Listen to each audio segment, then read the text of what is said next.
had a fantastic second session with Collins today. She came out a lot faster to come work with me. So hello, good morning. It wasn't immediate quite yet, but she was definitely faster to come out. I would say it happened within the first like 10 to 15 seconds. So huge difference compared to last time. Now, what we did in the very beginning is we started with a warm-up, and this is really important. Anytime that you're going to do any like intense session work with her, I would like you guys to start with a warm-up. And when you do your warm-up, what you're going to be doing is going through all of the things that she's already learned for a couple of different reasons. The first reason is to build up her confidence, right? Especially with things that she already kind of knows. You're making sure, starting off the session with, hey, you know this, you can win, right? And it also is reminding her of all of the different things that she has learned, so that we can kind of give her a little refresher of all of her skills, so that she can think about what may be useful to offer during this session going forward. The third thing that it does is it lets us know if she's starting to struggle to differentiate between different cues. So something that can happen is that some of our cues can seem really similar to her or sound really similar to her. So when we are adding new cues on, you may see her offer a new behavior to an old cue. And that's her essentially letting us know, I actually don't know the difference between these two cues or these two behaviors.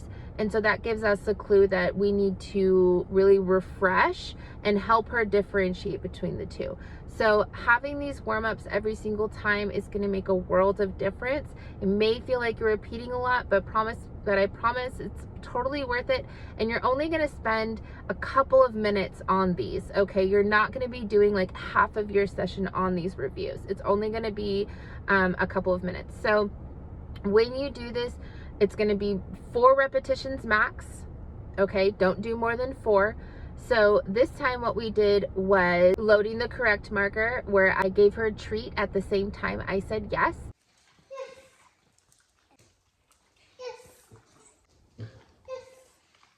To remind her again and really instill that idea of yes equals treat. She wants me to say yes as often as possible so that she can get those treats.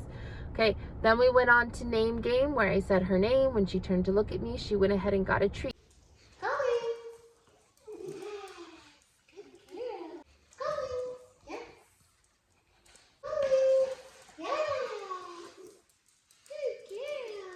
Now, after that, we went ahead and moved forward to luring into that sit position. Yes. Good. Yes.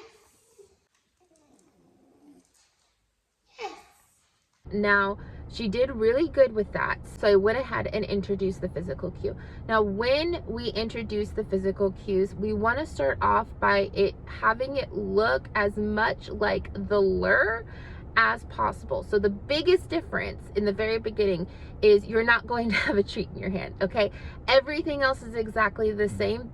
The only difference is you don't have a treat in your hand. Take away the lure here, and I'm just going to give her the hand signal that looks like I'm luring her. So just my hand coming up, yes. And then I'll toss a treat in her direction if she's too far away. Remember, the really important thing here is that we're giving her the correct marker on time. Yes. Yes. Okay. As she starts to understand that that hand movement means to put her booty on the ground, and then she's going to get a reward for following through, that's when we can start really fine-tuning it. And you can make that physical cue anything that you really want. I like to keep it just super simple, right? It's my hand either coming up or even just doing that, right? Again, you can make it as simple as you want to. Some people like to do a little or finger swirl. So it's really what you want, and we can gear toward that. So let me know if you ever want to change any of these cues around that I am teaching her, and we can always fine tune it to what feels natural to you guys. We did try a verbal cue today because she was doing so good with the hand signal. Try the verbal here. And the reason why I don't start off with the verbal right away is that I really want the dogs to understand the behavior that's expected and offer that behavior consistently before I offer any type of verbal cue, so that they understand that verbal cue means that behavior and nothing else. Right? Oh, what a good girl. You see how she's like offering that sit now? That's letting me know she's like, okay, I know the rules. I know the goal here. She's actually very intelligent. Sit.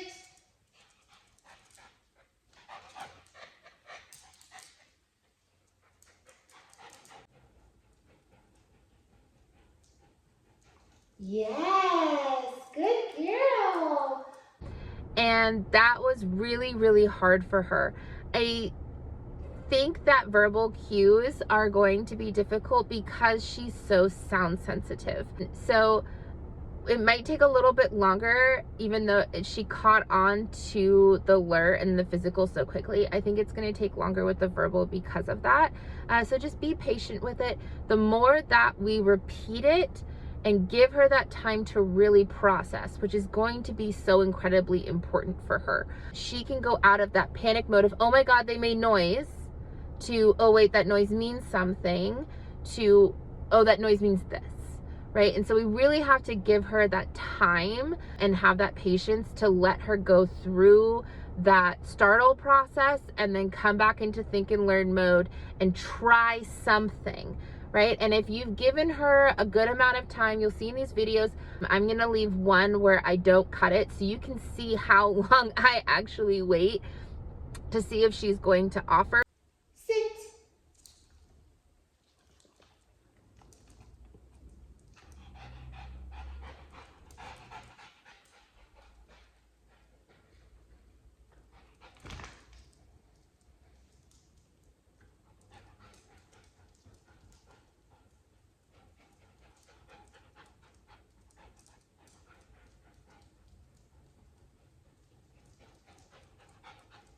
Yes, good girl. And there's a couple of different cues, right? So one thing is that if she just kind of like looks away and seems like she's spacing out, okay, that is not her spacing out. That is actually her mentally processing, right? It's kind of like if you're like on an old computer and it's buffering, okay? That's essentially what's happening there. And so we want to let her buffer, let her think about it, okay? If she gets up and starts pacing around in circles, okay, that is her attempting to self-soothe. Let her pace, let her self-soothe, let her come back and attempt something. Now, if she offers the wrong thing, or if she comes back and just really seems lost or just starts to go sniff somewhere else or something like that, that is pretty much a cue that says, okay, she's forgotten. Right? So we can go ahead, give her the physical cue. Do not repeat your verbal. Really important, okay? Give her that physical cue. Let her realize like, oh, that's what it was, okay? The more, again, that we practice this and the more that she hears the verbal cue before she sees the physical or goes into the position, the faster she's going to catch on to it. Now, the last thing that I want you guys to keep in mind when it comes to introducing your verbal cue is if you are like me and you like to talk with your hands, put your hands behind your back, okay? The last thing that we want to do is give her that verbal cue and physical cue at the same time. It's gonna feel like she's catching on faster, but really what she's doing was relying on the physical cue instead of learning the verbal. And the reason why I like to teach my dogs both verbal and physical cues is that there may be times that you can't say it or you can't actually give them a physical cue. Okay, if your hands are full, you can't give them a physical cue. If you're on the phone or if you're out in a public space and everyone's expecting you to be quiet, you cannot give them that verbal cue. So make sure that we're teaching her both. The other thing is that, again, in the future, if she for some reason is having one of those panic moments and she cannot focus on your verbal, she can focus on your physical, and vice versa. Because she's so sound sensitive, there may be situations where in the future, if she's in that panic mode, she may be more responsive to a verbal cue. We'll just kind of have to see how that goes going forward for her specifically. Now, after the sit, we went ahead and worked on her lure to a down. So keep working on that. For now, we're going to go back down into luring. Yes. If Alibi can figure it out before her. That was still a really big challenge. So we moved forward to working on her place command. And right now I'm using her bed. Later on, we can incorporate this to a lot of other different things. Since you guys want to be able to take her out in public, I highly recommend getting a yoga mat and cutting that to size for her to lay down on, right? So basically, as long as she is from like head to tail, okay, when she lays down, if she likes to curl up, you can make it smaller. But if she actually likes to kind of like sprawl out, actually go that full length and have it that length. You can also get like a kid one, but they tend to be a tad bit shorter. It's really up to you, but I find that those are really easy to carry around, and so that when we go into a public space, I put their placemat down and my dogs just go right onto it. They know that's where they're supposed to be, they end up staying there, especially in situations where there might be bugs like ants, there might be only a gravel to lay down on. All of that can be really uncomfortable for dogs and make them not want to stay in a certain situation while you're out in public. So again, having kind of that a little softer mat down really tends to help them keep that position. The other reason why I like a yoga mat as opposed to like an actual blanket is that blankets can get hot, while a yoga mat tends to stay a little bit cooler when we're out in the Texas heat. So there's a couple of different options for you, but I highly recommend going ahead and getting one of those, and we can incorporate place to that yoga mat as well. But again, we went ahead and started this idea with the dog bed. So when it comes to starting place, again, we don't want to use that verbal cue until she really understands the behavior that's expected. So when we introduce it, the first thing we're going to do is we're going to bring that bed out to a different area it's not normally in. So like right now, I think you guys have it in your bedroom. So you'll bring it into your office, or you'll bring it into the living room, somewhere again it doesn't normally go, okay? You're going to go ahead and put that down. And when she interacts with it, whether it's sniffing, whether it's looking at it, whether it's putting her paw on it, we're going to give her that correct marker and give her a treat.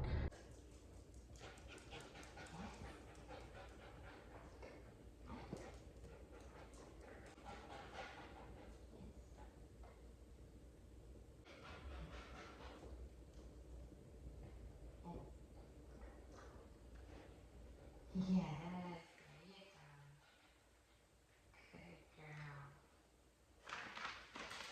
Now, as soon as she starts getting actually on the bed itself, okay, that's when we want to start tossing the treat away from the bed so that we reset her, right? I'm gonna reset her off the bed. Yes, good girl. Look at you, smiley pants. Very nice. Look at you. Good girl. Free. Free. Go get it. She's like, I'm not getting off this bed. I know now. Good girl.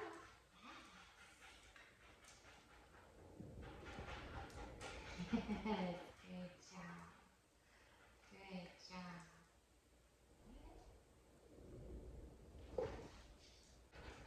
Good girl. Yes. Well done, Collins. Great job.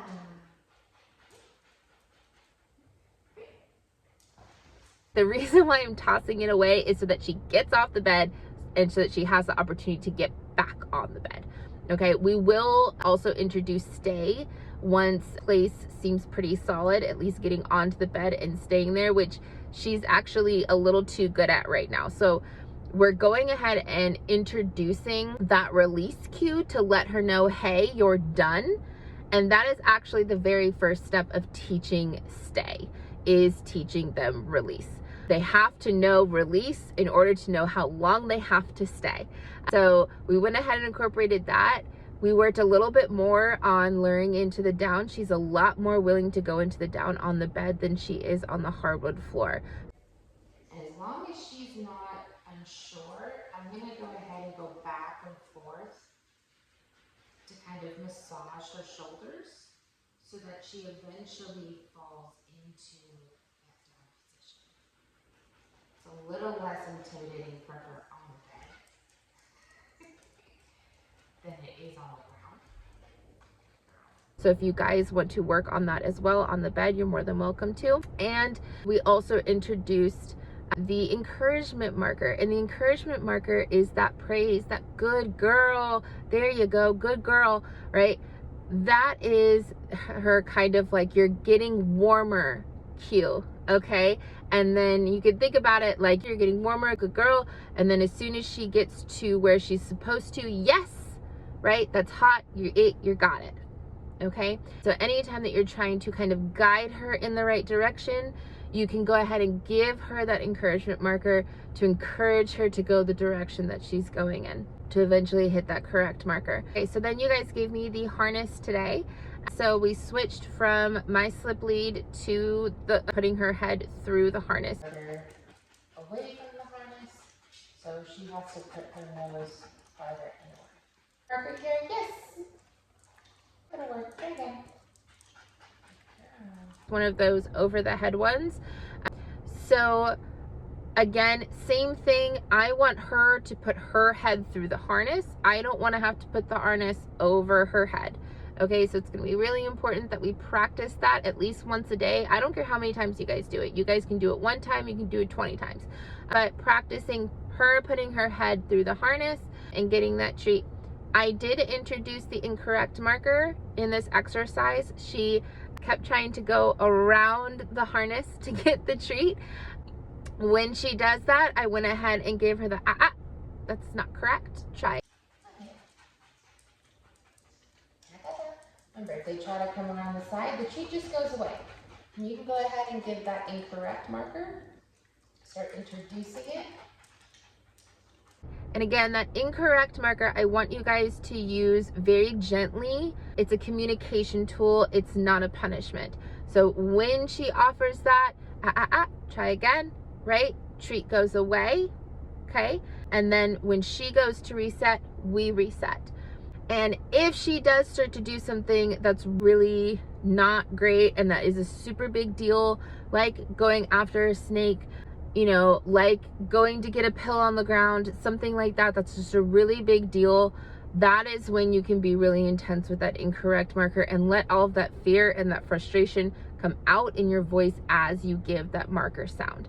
Okay, that's the other reason why I don't like to use actual words. I like to use kind of like that sound, because you can change the intensity pretty easily and just let it all out. The other reason I don't like to use a word is that a lot of our words that we would use naturally already has a pretty negative association to it. So the more that we use that word, the more emotion we are personally going to feel that's linked to that. So for instance, if I said no, it would be no, no, no, no, right? And you're gonna start feeling frustrated, like I've said no a million times, so your dog doesn't know what no means, right?